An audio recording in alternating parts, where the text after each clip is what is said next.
Hey, what's up, guys? It's your boy Jonesium.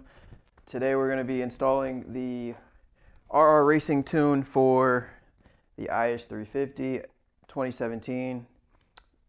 This is the tuning device they send you, the Tactrix Open Port 2.0, which you do have to pay a deposit for because you have to send it back. And then once you send it back, they give you your deposit back.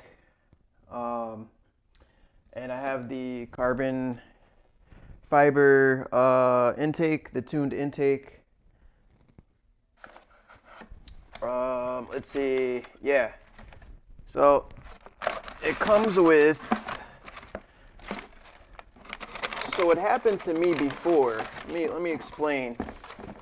Is that I actually have I have the tune installed already. The problem is that by mistake, whatever, it's not a big deal. They sent the they sent me the tune. They sent me the wrong tune. Basically, they sent me the tune for the people that don't get the tuned intake, the carbon fiber intake. It's two separate tunes because the carbon fiber intake lets in a lot more air than the OEM one because the tube, it's a bigger diameter.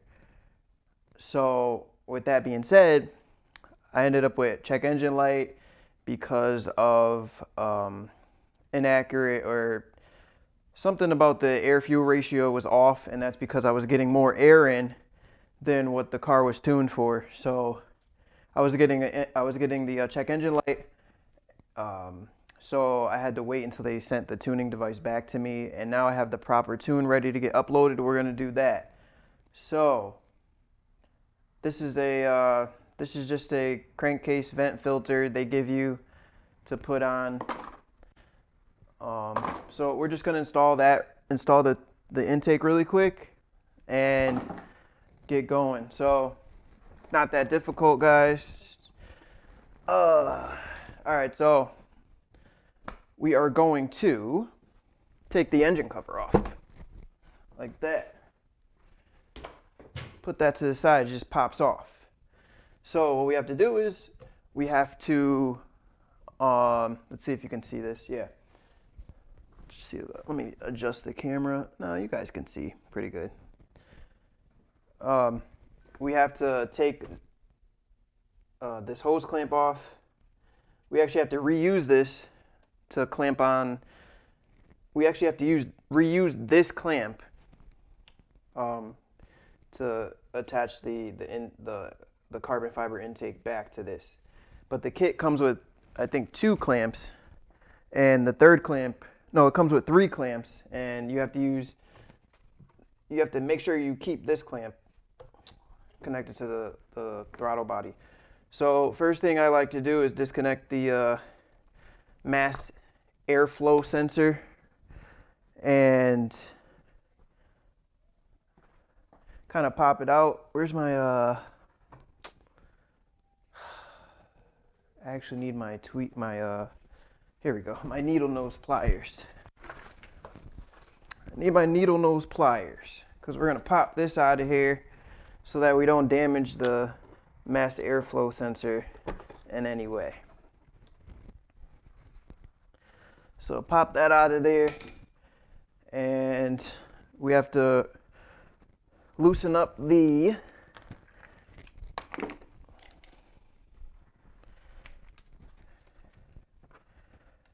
have to loosen these up like that. Like that. That should be good enough. Yeah. And we have to disconnect this hose right here. Like so. Put that to the side. And take the airbox clips off like that. And then just slide it out. So, of course, we're going to need this right here. So that's it. We're also gonna need this clamp, and your stock intake is off like that. gonna try to get through this as quick as possible. But another, so what they recommend that you do, and again, since I already installed this before, but so at the bottom of the at the top of the airbox filter housing, there's like a carbon filter that they put right here. What you want to do is just cut it out with a like a box cutter, and then that's what you get. All that does is it increases it allows, it increases the airflow, because there's already a filter right here, and then they add another filter at the top of the airbox, so it's getting like double filtered, and it's blocking a lot of airflow. So with that being said, you just cut it out with a box cutter and you should be good. So we take our carbon fiber, I already scratched it up. We take our carbon fiber intake and throw it on here. And we have to reuse this clamp. So let's do that.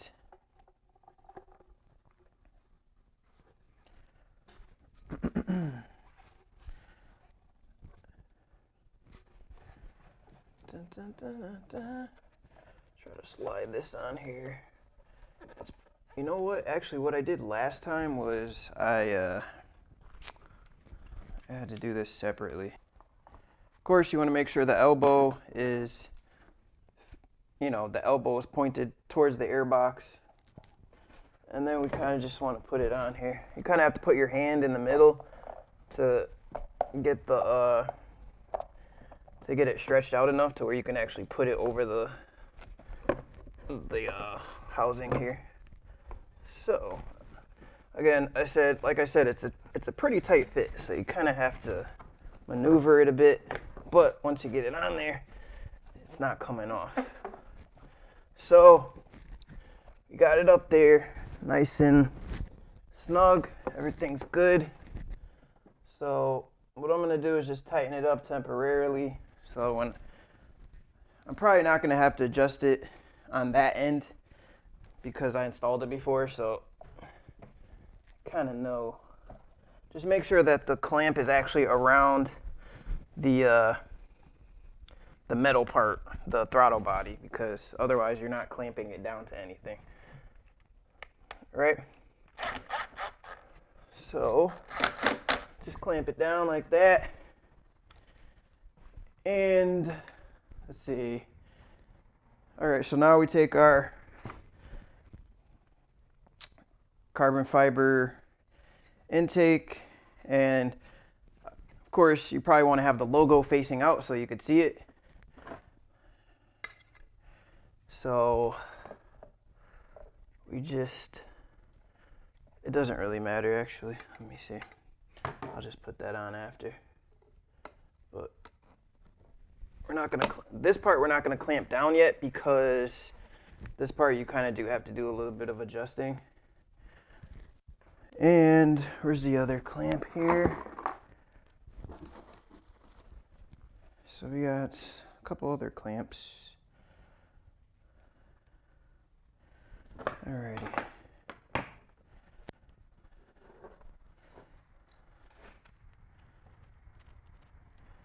So we can just do this really quick. Put it around like this.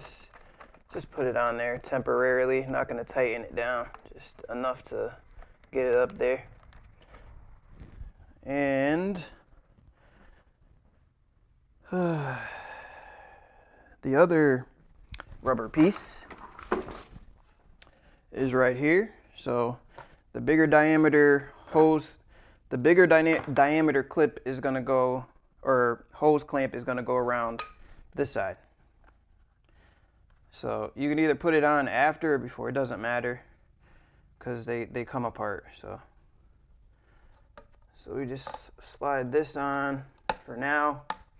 We're gonna have to do a little bit of adjusting in a minute, but just make sure it's on there, and you can do all the adjusting you need to do at another point. but just make sure the hose clamp is up there like that. You can always adjust it later.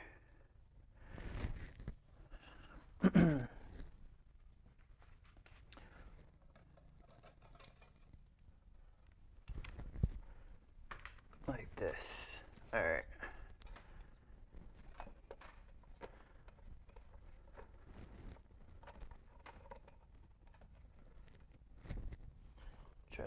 I'm just gonna snug it down a little bit real quick. Not a lot, but just enough to where it's not really wiggling around like that. All right, that's good enough. And then this part right here, of course, this is the smaller clamp. And the smaller clamp you're gonna put around the side that's smaller. I know it might seem like common sense, but sometimes it's not the case. All right, so we go ahead and snug this in here. That kind of just push it in there, and that, and you kind of want to get it lined up with the air box. So that's why I say, you know, probably not a good idea to really snug everything up first. Just get everything lined up to where you can actually put it where it's supposed to, and then you can go ahead and snug everything up. But I think that's good where it's at. So now I'm just going to snug the air box up so that it doesn't move since it's lined up now. Right? So now we can play around with this stuff. So that looks good. This up here, obviously, when you tighten it down, everything's gonna snug up.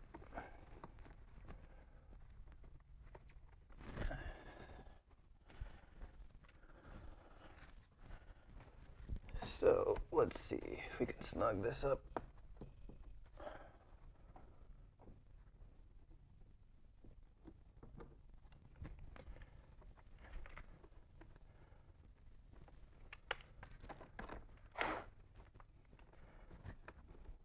Yeah, just try to snug it up as best as you can. Alright. That's good. Snugged up. Make sure there's no like leaks. Like make sure it's actually snugged up and that there's no leaks. I kind of want to move this. Okay.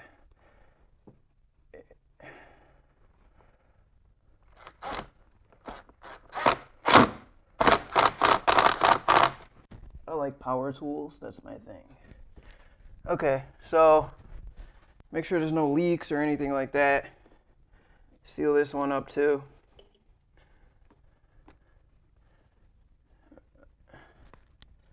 Make sure it's where it's supposed to be.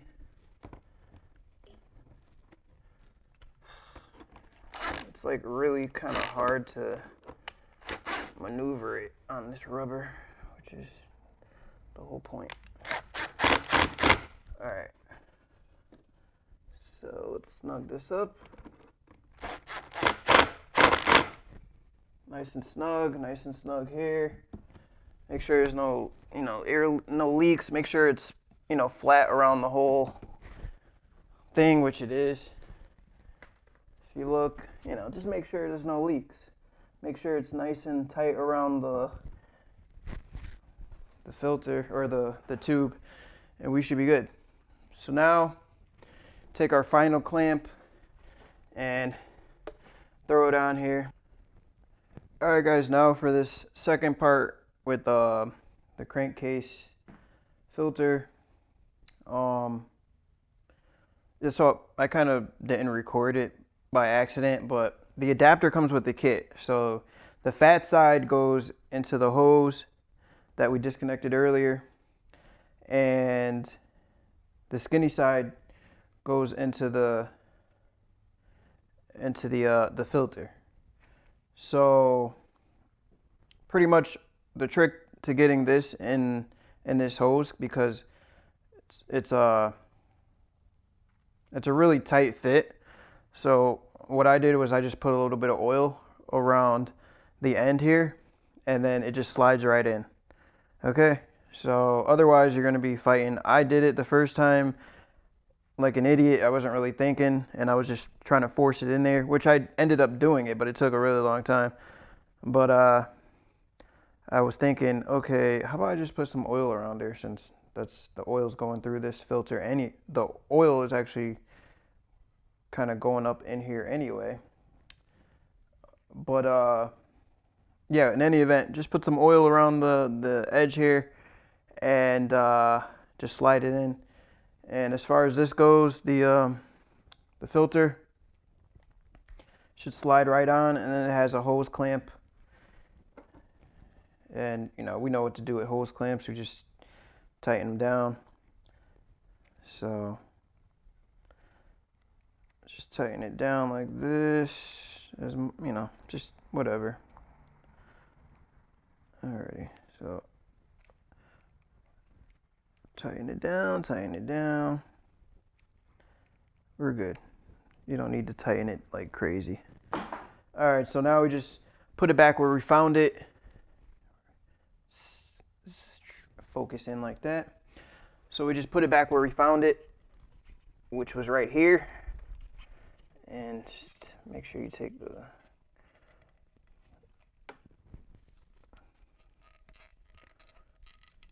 alrighty, slide it back on there, clamp back on there. And now what you want to do is you want to get yourself a zip tie, and according to the directions, you want to kind of just zip tie it down somewhere. So I'm zip tying it to another hose, which I think that's what they say to do anyway. They tell you to zip tie it to a hose. So just gonna zip tie it to a hose right here.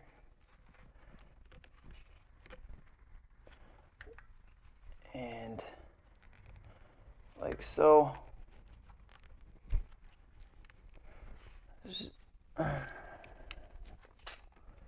Alrighty.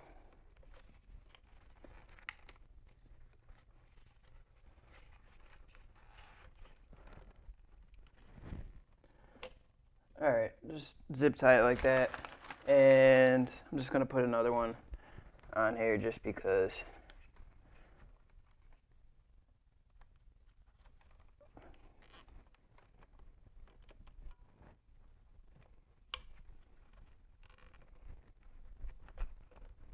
Alrighty. So we got the zip ties up there. Now we're just gonna clean this up.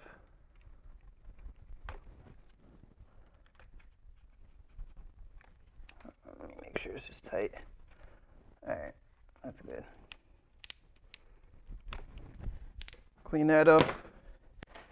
And of course, we gotta get our mass airflow sensor, connect that back in there, clip it back. And that's it for the installation right there, guys. One thing for sure, you want to make sure that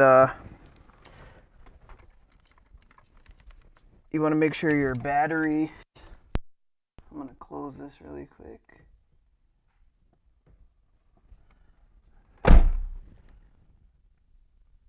Alrighty. So one thing you want to make sure is that your battery on your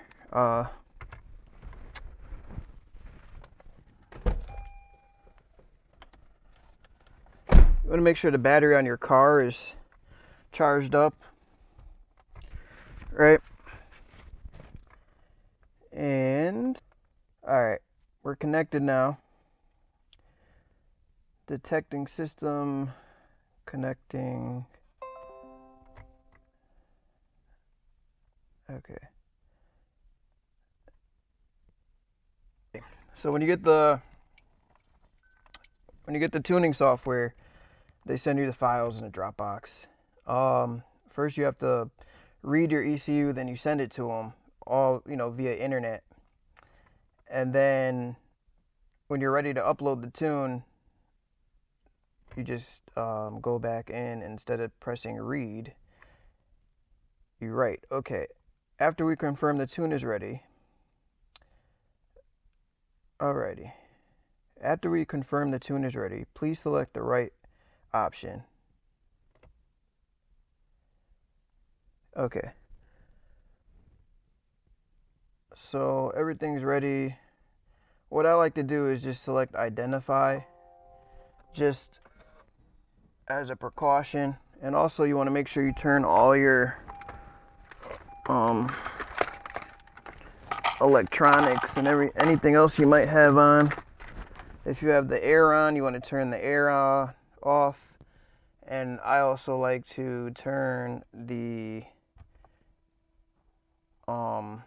I actually like to turn the display off too. So you just go to menu, turn the display off. Make sure everything's off in the car that might be using electricity to the point where it'll kill your battery. Alright. I think that's it. Alrighty, so ignition on. Press OK to continue. So how do you know the ignition is on? Well, on the dashboard it says ignition on. Okay, so it read everything. Okay, I can't be having this stuff pop up. So now what we do is we go to write. It's going to say loading files. So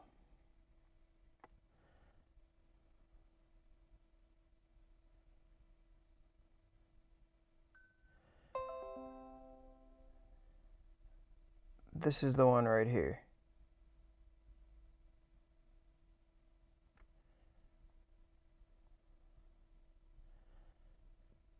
Original, blah, blah, blah. Okay, so this is the one right here that they gave me.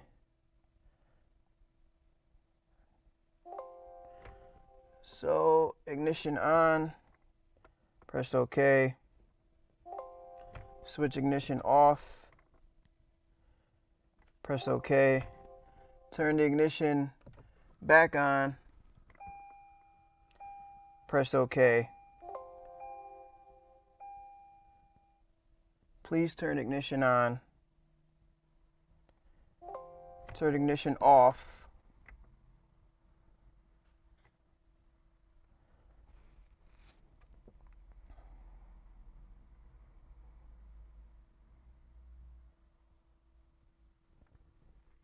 So now it's writing, or what is it doing? Waiting for initialization. I don't know if you guys can see this screen, but I'll try my best so that you guys can see.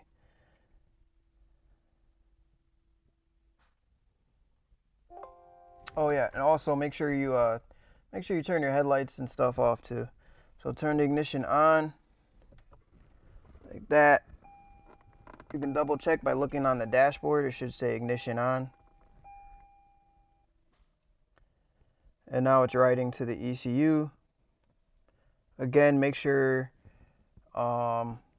everything's off. Make sure your headlights are off, your daytime running lights, your interior lights, everything's off. Your heating, air conditioning. So you're going to see a bunch of lights pop up on the screen because it's actually, or on the dashboard, it's going to be a lot of errors popping up because it's writing to the ECU. So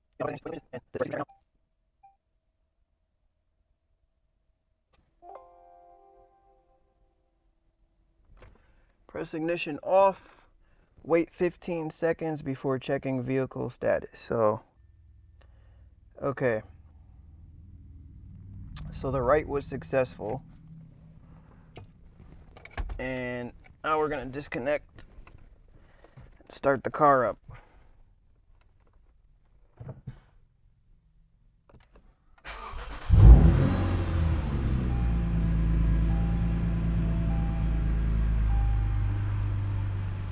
Alright, so there's nothing on the dashboard now, but we're going to drive the car around a little bit, and we're just going to take it for a ride. Yeah, so Another thing with some of the tunes, and I reported this to RR Racing Simon. Um, there's an issue where after you read the ECU, if you have an F Sport model, the Sport Plus driving mode actually disappears. They're not sure why that happens, but to fix that issue, all you have to do is disconnect the battery and reconnect, and the Sport Plus will come back. So disconnect the battery for like 10 minutes and then reconnect it back, and your F Sport or the Sport Plus driving mode should be back, and you should be good to go. Yeah, so to get basically the ECU is gonna have to learn the car or learn the engine, learn the car all over again. So it's gonna have to adjust the air fuel ratios and the timing and all that all over again because you pretty much reset the ECU. So you're gonna have to drive the car around. Probably use up. It's probably gonna take a full tank of gas to get it to get everything cool, and then basically you want to drive the car around normal for at least a full tank of gas, and then after that you do whatever you want, you know. So with that being said, I'm gonna update later with some Dragy times because I have the Dragy. Alright guys, so before we get into the Dragy clip that I have of the 0 to 60 time, I'm gonna take a look at a stock performance report and a tuned performance report. So I did multiple runs, stocked and tuned, and I just picked the best run. So 0 to 60 time, 5.84 seconds. With the 1 foot rollout, it's 5.6. Now, most drag strip times you see are with the 1 foot rollout, and most, I would say if not all, car manufacturers use that standard to report 0 to 60 times. So with that being said, Lexus does report a 0 to 60 of 5.6 seconds for my particular year and model. You can look up your own, according to the year, it's probably the same for all third gens. With that being said, we're going to go to the next slide, and that's going to be a tuned run. And you can see it improved by about a half a second. We have 5.37 seconds without the 1 foot rollout and 5.1 with. And in order to get a valid Dragy run, you do have to have a plus or minus 1% grade slope, so which is pretty much flat ground. In the first run, in the stock run, it was more of a negative slope, so a little downhill. And on the second one, it was a little more of an uphill, but these are very, very minimal grade slope. So again, plus or minus 1% in order to get a valid run. All right, so I hope you guys enjoyed the video. Don't forget to like, comment, subscribe. We're gonna go right into that clip that you guys want to see, and yeah.